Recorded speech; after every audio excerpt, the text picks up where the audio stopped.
বৈশাখের তপ্ত দিনের শেষে তখন আকাশের ঈশান কোণে ইস্পাতের মতো কালো মেঘের আভাস দেখা দিতেই অফিস ফিরতি পথে আমি আর কিশোরী পরামর্শ করে মটলেনের তারানাথের বাড়ির দোরগোড়ায় গিয়ে উপস্থিত হলাম। দরজায় টোকা দিতে যাব, কিন্তু তার আগেই আরে এসো এসো। ও মা, আপনি কি জানতেন নাকি যে আমরা আসবো? আজকে সকাল থেকেই মনে হচ্ছিল যে বিকেলে তোমরা আসবে। ঈশান কোণে মেঘ দেখলেই আমরা যে এখানে এসে হাজির হই সেটা জানতে কিন্তু জ্যোতিষী হতে হয় না, বুঝলেন কিনা? আকাশে মেঘ কিন্তু বিকেলে দেখা গিয়েছে। সে যাই হোক, এসো তোমরা ভিতরে এসো। হা, চুপ করো না। বুঝলেন ঠাকুরমশাই, আমরা মোড়ের মাথা থেকে তেলে ভাজা নিয়ে এসেছি। চারিকে বলুন না বেশ কড়া করে চা করতে।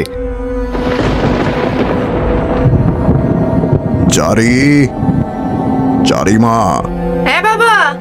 3 কাপ চা আর মুড়ি নিয়ে আয় তো। আমি আর কিশোরী বসে তেলে ভাজার ঠোঙাটা উল্টে দিতে গিয়েই আমার নজরে পড়ল কাগজে লেখা একটা বিজ্ঞাপন। এখানে অল্প খরচে কুষ্টি বিচার করা হয়। লেখাটা চোখে পড়তেই তারানাথকে বললাম, এই দেখুন, অল্প খরচে কুষ্টি বিচারের বিজ্ঞাপন দেওয়া হয়েছে। বিজ্ঞাপন দেখে লোকে যে ছুটে যাবে তাতে কিন্তু সন্দেহ নেই। হ্যাঁ, এইরকম কুষ্টি বিচার করা জ্যোতিষীরা ব্যাঙের ছাতার মতন গজিয়ে উঠেছে, বুঝলে? কিন্তু কুষ্টি বিচার করা অত সহজ নয়। তার মানে কুষ্টি বিচারের আবার প্রকারভেদ হয় নাকি? হয় হয় হয়। জন্ম ছক দেখে কুষ্টি বিচার আর কুষ্টি বানানো দুটোর মধ্যে বিস্তর প্রভেদ। সঠিক মানুষ সেই বিচার না করলে ভয়ঙ্কর সমস্যা দেখা যায়। আপনার কাছে কুষ্টি বিচার করতে অনেক লোক আসে, বলুন? অনেক আর কই, কোনোদিন 2-4টে আসে তো কোনোদিন আসেই না। মধুসুন্দরী দেবীর কৃপায় যখন যেমন হয় আর কি। তবে কুষ্টি বিচার করতে গিয়ে একবার যে কি ফ্যাসাদে পড়েছিলাম কি বলবো আর। কুষ্টি বিচার নিয়েও আপনার কাছে গল্প আছে নাকি ঠাকুরমশাই? দেখো, আমি তোমাদের যেই সব কাহিনী বলি তার কোনোটাই যে কাল গল্প নয় সে আমি বহুবার বলেছি। এসব আমার জীবনে প্রত্যক্ষ করা, বুঝলে? আগে ঠাকুরমশাই, আপনি ওর কথা বাদ দিন। ওই যে বাইরে মেঘের ডাকও শুরু হয়েছে, আপনি বলুন তো।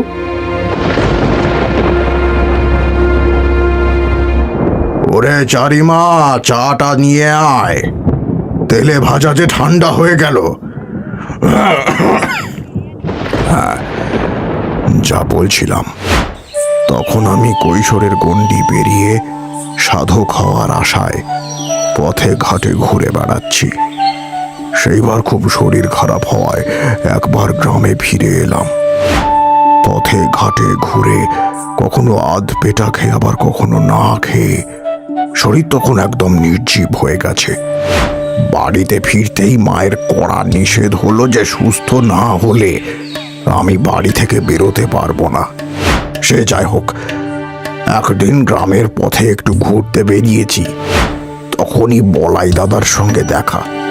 আরে তারানাথ যে, কবে এলি ভাই? তোকে তো এখন দেখতেই পাওয়া যায় না। এই কিছুদিন হলো ফিরেছি। তা তুমি কেমন আছো বলো? আরে আমি তো দিব্যি আছি রে। এ তো সামনের মাসে বিয়ে, বুঝলি? আমার বিয়ে অবধি কিন্তু কোথাও যাস না, এই বলে দিলাম। আমার কি আর কোনো ঠিক আছে গো? কখন কোথায় থাকি? না না না না না, সেই সব বললে হবে না, থাকতেই হবে। এই আরে, তুই তো কুষ্টি বিচার, হাত দেখা ওসব করিস, তাই না? আমার হবু স্ত্রীর কুষ্টিটা একবার যদি দেখে দিতিস। নিশ্চয়ই দেখে দেবো। তুমি বরং কালকের কুশিটা নিয়ে আমার বাড়িতে চলে এসো। পরদিন বলাইদা যখন বাড়িতে এলো তখন তার হাতে কুষ্টিটা ধরা। আসো বলাইদা, এসো এসো। হ্যাঁ, গ্রামের লোকের কাছে তোর বেশ নাম ডাক শুনলাম, তাই ভাবলাম তোর থেকেই একবার কুষ্টিটা দেখিয়ে নি।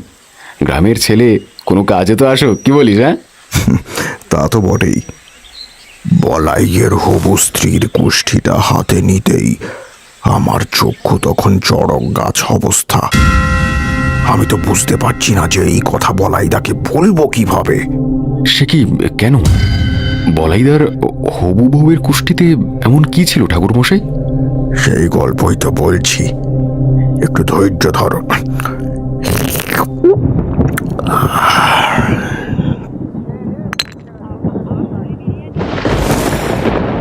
এটাও দিব্যি। যা বলছিলাম, আমি কুষ্টি বিচার করে দেখলাম বলাইদার বউয়ের কুষ্টিতে মাঙ্গলিক দোষ রয়েছে, তার সাথেই রয়েছে বৈরাগী হওয়ার চিহ্ন। স্পষ্ট কথায় বলতে গেলে এই মেয়ের কপালে সংসারী হওয়া নেই। বলাইদাকে কথাটা বলতেই তিনি কি এই কি সব আবল তাবল বকছিস তারানাথ? তোর তোর নিশ্চয়ই কোনো ভুল হয়েছে। না বলাইদা, আমার কোনো ভুল হয়নি। গণনা করে আমি যা দেখতে পাচ্ছি, বিয়ের 7 দিনের মধ্যেই এই মেয়ের বৈধব্য যোগ রয়েছে।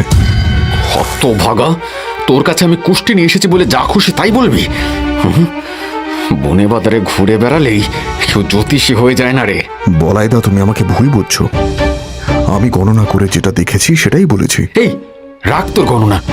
লোকের মুখে একটু নাম হয়েছে বলে যা ইচ্ছা তাই বলবি? ছি ছি ছি ছি, তারানাথ ছি। বলাইদা, আমি তো থাম তো, তোর সাথে আর একটাও কথা বলতে আমার ইচ্ছা করছে না, যাচ্ছে তাই একদম। ওই ঘটনার পরে আমি আর অভ্যেস মতন শরীর একটু সুস্থ হতেই বেরিয়ে পড়েছিলাম। বছর খানেক পরে যখন আবার বাড়ি ফিরছি, তখন পথের মাঝেই দেখলাম বলাইদা একজন মহিলার সঙ্গে খুব সাজগোজ করে যাচ্ছে। আরে বলাইদা জি, কেমন আছো? খুব ভালো আছি রে, যদিও তোর ভবিষ্যৎবাণী অনুসারে আমার এতদিনের পরপারের টিকিট কেটে ফেলার কথা ছিল। আরে বলাইদা, তুমি থাক থাক থাক, এই দেখ আমার স্ত্রী গঙ্গা। কি বলেছিলি?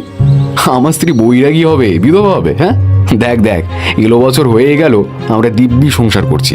সত্যি এসব বুঝলো কি করে? কি পাস বলতো তুই? দেখো বলাইদা, আমি একবারও বলিনি যে তুমি মারা যাবে বা তোমার মৃত্যু যোগ রয়েছে। আমি বলেছিলাম ওই কুষ্ঠি যার, তার বৈধব্য যোগ রয়েছে, সে বৈরাগী হবে। অমনি এখন যেই ভুল প্রমাণিত হয়েছে অমনি কথা ঘোরাচ্ছিস বল? ওরে আমরা তোর গ্রামের লোক, আমাদের সাথে তুই ব্যবসা করছিস তারানাথ? ছি ছি ছি ছি। দেখো বলাইদা, আমি তখনও বলেছিলাম, এখনো বলছি, ওই কুষ্ঠিতে যা লেখা ছিল আমি সেটা গণনা করেই তোমাকে বলেছিলাম। হয় সেই কুষ্ঠি যে বানিয়েছিল সে এই ভুল করেছে, নইলে ওই কুষ্ঠি এই বৌদির নয়। হ্যাঁ ঠিকই, আমার বউয়ের কুষ্টি আমি জানবো না, উনি জানবে। যত সব। চলো না, আমাদের পৌঁছতে দেরি হয়ে যাবে তো। বিয়ের কত কাজ বাকি রয়েছে বলো তো? হ্যাঁ হ্যাঁ তাই চলো। কি জানি বাবা, লোকে কি করে এমন ভুলভাল কাজ করে কি জানি। বিষয়টা কি হলো?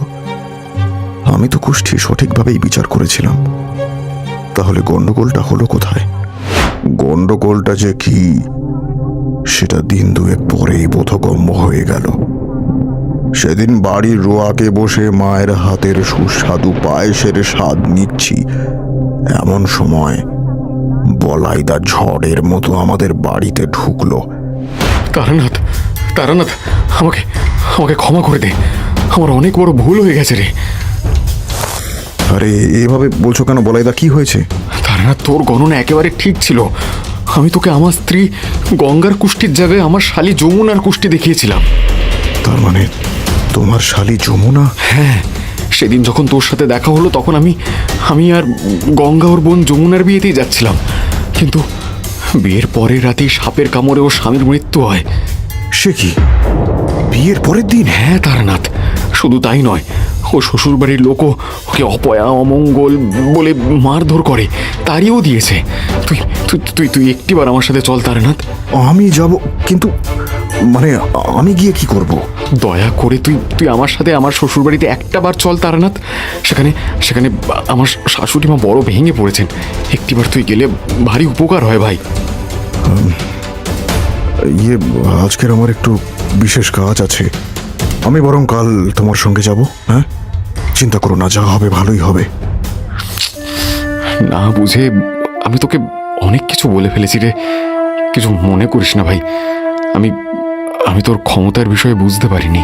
আর এরকম ভাবে বলো না বলাইদা, ভুল তো হতেই পারে, আমি কিচ্ছু মনে করিনি। আমি কাল তোমার সঙ্গে যাব, কেমন? পরদিন কথা মতন আমি আর বলাইদা তার শ্বশুর বাড়ি গিয়ে উপস্থিত হলাম। বাড়িতে ঢুকতেই দেখলাম একজন বৃদ্ধা এগিয়ে এলেন। আমি মনে মনে একটু আশ্চর্য হলাম যে বলাই দাদু বলেছিল যে তার শ্বশুর বাড়িতে শাশুড়ি মা ছাড়া আর কেউ নেই। তাহলে এই বৃদ্ধাকে? আপনার মন সবেতেই বড্ড বেশি সন্দেহপ্রবণ। হয়তো বৃদ্ধা ওনাদের কোনো আত্মীয়া। মোটেই না। তার মানে? তারপরে শোনো তবে। বলাইদা, তুমি তো বলেছিলে এই বাড়িতে তোমার শাশুড়ি ছাড়া আর কেউ থাকে না। তাহলে ইনি কে? আরে উনি তো আমার শাশুড়ি, গঙ্গা যমুনার মা। ক্ষমা করবেন, আমি আসলে বুঝতে পারিনি। তাতে কি হয়েছে বাবা? শুধু তুমি নও, এই ভুল সকলেই করে বাছা। এসো, ভেতরে এসো। মা, আপনাকে তারানাথের কথা তো আগেই বলেছিলাম। আসলে ওকেই আমি গঙ্গার কুষ্টি ভেবে যমুনার কুষ্টিটা দেখিয়েছিলাম, আর ওই বলেছিল যে যমুনা বিধবা হবে। ক্ষমা করবেন মাসিমা, গণনা করে এটাই দেখেছিলাম। কিন্তু বিশ্বাস করুন মাসিমা, অমন কুষ্টি খুব কম মানুষের দেখতে পাওয়া যায়। সংসার ধর্ম ওর হবে না, ও বৈরাগী হবে। এই সব যে আমার কর্মফলের দোষ বাবা।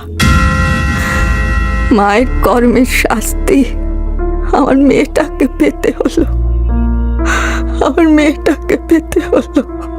এসব তুমি কি বলছো মা? কিসের কর্মফল? হ্যাঁ, এটা ঠিক যে বোন কখনোই বিয়ে, স্বামীর সংসার এগুলোতে আগ্রহী ছিল না। ঠাকুর দেবতা, পুজো পাঠ এসবেই তার মন ছিল। কিন্তু তার মানে তো এই নয় যে তুমি তার বিয়ে দিয়ে অন্যায় করেছো। সত্যি, সব মায়েরাই তার মেয়েদের সংসারই দেখতে চায়, সেটাই তো স্বাভাবিক। না গঙ্গা, না, তোরা জানিস না বলে বলছিস। এ আমার কর্মফলের দোষ। সেই সাধু বাবা আমাকে বলেছিলেন, কিন্তু আমি গুরুত্ব দিইনি। দেখে মনে হচ্ছে আপনার অতীতের কিছু ঘটনা হয়তো বর্তমানে আপনার মেয়ের জীবনে প্রভাব ফেলেছে। আপনার যদি সমস্যা না থাকে তাহলে সেটা বলতে পারেন। জীবনের শেষ ভাগে এসে আর এসব বলতে আমার কোনো আপত্তি নেই বাবা। তাছাড়া এই কারণেই হয়তো আমার মেয়েটার জীবন নষ্ট হয়ে গেল। ছোট থেকেই সাধু, ঋষি, মুনিদের প্রতি আমার একদমই ভক্তি ছিল না। যত বয়স বাড়তে থাকলো ততই যেন আমি এদের প্রতি বিরূপ হয়ে পড়লাম। আমার একমাত্র ভাই নীলুও ছিল আমার সব সময়ের সঙ্গী, কিন্তু হঠাৎ অসৎ সঙ্গে পড়ে নীলু একদম বকে গেল। বাড়িতে মা বাবা ওকে নিয়ে খুব চিন্তিত হয়ে পড়লেন। একদিন হলো কি, দিদি দিদি দিদি, আমাকে বাঁচা, আমাকে বাঁচা দিদি। আরে কি হয়েছে কি ভাই? তোকে এরকম দেখাচ্ছে কেন? দিদি, আমি আমি আমি আমি পলাশডাঙ্গার মন্দিরে চুরি করতে গেছিলাম। মন্দিরের কাছে কাছে যেই সাধু থাকে সে আমাকে দেখতে পেয়েছে দিদি। গ্রামবাসীদের নিয়ে ও এদিকেই আমাকে ধরতে আসছে। কি বলছিস কি তুই ভাই? হে ভগবান, এবার কি হবে? দিদি দিদি, ওরা আমাকে পিটিয়ে মেরে ফেলবে। ও আমাকে ওরা ছাড়বে না দিদি, কিছুতেই ছাড়বে না। কিন্তু তুই এরকম কেন করলি ভাই? কেন করলি বল আমাকে। আমার ভুল হয়ে গেছে দিদি, আর কখনো এরকম হবে না। তুই আমাকে বাঁচিয়ে এনে দিদি। ব্যাটা চোর, মন্দিরে চুরি করার সাহস কি করে হয় তোর? এ কি রাম কাকা, শ্যামল কাকা, কি হয়েছে কি? আর তোমরা নীলুর নাম ধরে কি উল্টোপাল্টা বলছো বলো তো? উল্টো পাল্টা? বেটা হত ছাড়া আমাদের মন্দিরে চুরি করতে ঢুকেছিল, আর তুই বলছিস কি হয়েছে? কোথায় সে, কোথায়? অত শত জানি না, ও কোথায় তাড়াতাড়ি বল, নইলে আমরা ঘরে ঢুকে কিন্তু ওকে বের করে আনবো। আরে তোমরা একটু চুপ করবে? কোনো প্রমাণ ছাড়া আমার ভাইকে যা ইচ্ছে তাই বলে যাচ্ছ। হ্যাঁ, তোমরা কি ওকে মন্দিরে ঢুকতে দেখেছো নাকি চুরি করতে দেখেছো? আমরা দেখিনি, কিন্তু এই সাধু বাবা দেখেছেন। উনিও মন্দিরের কাছের বট গাছের নিচেই থাকেন। আর আমি যদি বলি উনি মিথ্যে বলছেন, তার কারণ আজকে সকাল থেকে ভাই বাড়ি থেকে বেরোয়নি, বুঝেছেন? ও আমার সাথেই আমার ঘরেই ছিল। মিথ্যে কথা, ও মন্দিরে চুরি করতে ঢুকেছিল। সঠিক সময়ে আমি না দেখলে ও মূর্তির গয়না, সোনার ফুল সব চুরি করে পালাতো। কেন মিথ্যে কথা বলছেন বাবা? হ্যাঁ, আমার ভাই একটু বদ সঙ্গে পড়ে দৌড়াত তো করে বটে, কিন্তু তাই বলেও চুরি করতে পারে না। তাছাড়া ও তো আমার ঘরেই ছিল। মিথ্যে আপনি বলছেন। আমি মিথ্যে বলি না মা, তুমি তোমার ভাইকে বাঁচাতে মিথ্যে বলছো। না সাধু বাবা, মন্দিরের পাশে আপনি থাকেন, লোভ হয়তো আপনার মাথাচাড়া দিয়ে উঠেছে, কারণ সুযোগ আর সময় আপনার কাছে তো সবচেয়ে বেশি ছিল। খবরদার! তুই তুই কি বলছিস তুই জানিস? তুই একজন বৈরাগী সাধককে অপবাদ দিচ্ছিস। দেখলে দেখলে তোমরা, সত্যি কথা বলতে এই বাবার গায়ে কেমন ফোসকা পড়ে গেল। আপনি তো নাকি বৈরাগী, নির্লোভ, তাও এই আচরণ। ছি! বাবা, আপনি আপনি এরকম করলেন? ওরে পাপি পাষণ্ডী, তুই জেনে বুঝে ইচ্ছে করে একজন সাধকের ওপরে চুরির অপবাদ দিলে, তার বৈরাগ্যের অপমান করলি। একদিন একদিন তোকে এর জন্য পস্তাতে হবে, ভীষণ পস্তাতে হবে। নিজের ভাইকে বাঁচিয়ে তখন আমার মনে যেন আলাদাই আনন্দ হয়েছিল। এরপরে সময়ের নিয়মে বড় হলাম, সঠিক সময়ে বিয়েও হলো, কিন্তু বিয়ের 10 বছর কেটে গেলেও কোনো সন্তান হলো না। মন্দির, দরগা, মসজিদ কোথাও যায়নি এমন হয়নি। একটা সন্তানের জন্য আমি আর আমার স্বামী উন্মাদ হয়ে গেছিলাম। একদিন শুনলাম এই বাড়ির কাছেই এক জায়গায় নাকি একজন সাধু বাবা এসেছেন। অসীম তার ক্ষমতা। ছুটে গেলাম তার কাছে। কি এটা তো সেই সাধু বাবা যাকে আমি নীলুর জন্য চোর অপবাদ দিয়েছিলাম। আমাকে ক্ষমা করে দিন বাবা, আমি সেই পাপিষ্ঠা যে আপনাকে অবমাননা করেছিল। আমাকে ক্ষমা করে দিন। পৃথিবীটা সত্যি গোল মা, তাই এত বছর পরে তোকে এখানে এনে দিল। সেদিন আমি যে চরম অন্যায় করেছিলাম, তার ফলেই হয়তো বিয়ের 15 বছর কেটে গেলেও আমার কোলে কোনো সন্তান আসেনি বাবা। লোকের খোঁটা আর কটূক্তি শুনতে শুনতে আমি প্রতিদিন শেষ হয়ে যাচ্ছি বাবা। এত ভেঙে পড়িস না মা, ভগবান সব ঠিক করে দেন। আপনি আমাকে ক্ষমা করে দিন বাবা, আপনি মহান দয়াশীল, আমাকে দয়া করুন।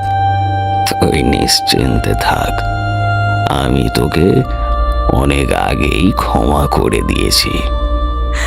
আপনি ধন্য বাবা, আপনি ধন্য। লোকে বলে আপনি সকলের মনোবাঞ্ছা পূরণ করেন। দয়া করে আমার কোল ভরে দিন বাবা, আমাকেও সন্তান সুখের আশীর্বাদ করুন। লোকের মুখে যখন এটা শুনেছিস, তখন এটাও নিশ্চয়ই জানিস যে আমি তার পরিবর্তে কিছু চেয়েনি। দেব বাবা, আপনি যা চাইবেন আমি দেব, কেবল আমাকে সন্তানের আশীর্বাদ করুন। বেশ, আমি তোকে আশীর্বাদ করছি যে তোর গর্ভে যমজ সন্তান আসবে, কিন্তু তার মধ্যে একটি সন্তানকে আমাকে দিতে হবে। এ আপনি কি বলছেন বাবা? এর অর্থ কি? এর অর্থ তুই সঠিক সময় বুঝতে পারবি। যা, এখন বাড়ি যা, ঈশ্বর তোর মঙ্গল করুক। এরপরে আমি গর্ভবতী হই, আর 2 যমজ মেয়ের জন্ম হয়, গঙ্গা আর যমুনা। তখন যেন আমি পৃথিবীর সবচেয়ে সুখী মানুষ। সাধু বাবার সেই কথাগুলো আমি ভুলেই গিয়েছিলাম, কিন্তু সময়ের সাথে সাথে 2 মেয়ে বড় হতে লাগলো। বুঝতে পারলাম যমুনা কোনো সাধারণ মেয়ে নয়। পুজো, সাধনা, ধ্যান এসবেই তার মন। তবুও ভেবেছিলাম বিয়ে দিলে হয়তো সব ঠিক হয়ে যাবে, কিন্তু আমি ভুলছিলাম। আপনি এভাবে কাঁদবেন না মাসিমা, সাধিকা হওয়া যে সাধারণ কাজ নয়। আপনার মেয়ে যমুনা অনেক শুভ লক্ষণ নিয়ে জন্মেছে। আচ্ছা, তাকে কি একবার ডাকবেন? এমন সাধিকা যে সত্যি সচরাচর দেখা যায় না। তাকে আর কোথায় পাবো বাবা? আজকে ভোরবেলায় সে কাউকে কিছু না জানিয়ে চলে গেছে। সেই সাধু বাবা সত্যি আমার কাছ থেকে প্রতিদান নিয়ে নিয়েছেন বাবা। তার মানে তিনি এই অর্থের কথাই বলেছিলেন? মন খারাপ করবেন না মাসিমা, আপনার মেয়ে যেখানেই থাক সে সেখানেই ভালো থাকবে। তার মানে আপনার কুষ্টি বিচার করার জোরেই এত বড় ঘটনা সকলের সামনে প্রকাশ হলো বলুন? সে এক প্রকার তোমার কথা সত্যিই বটে।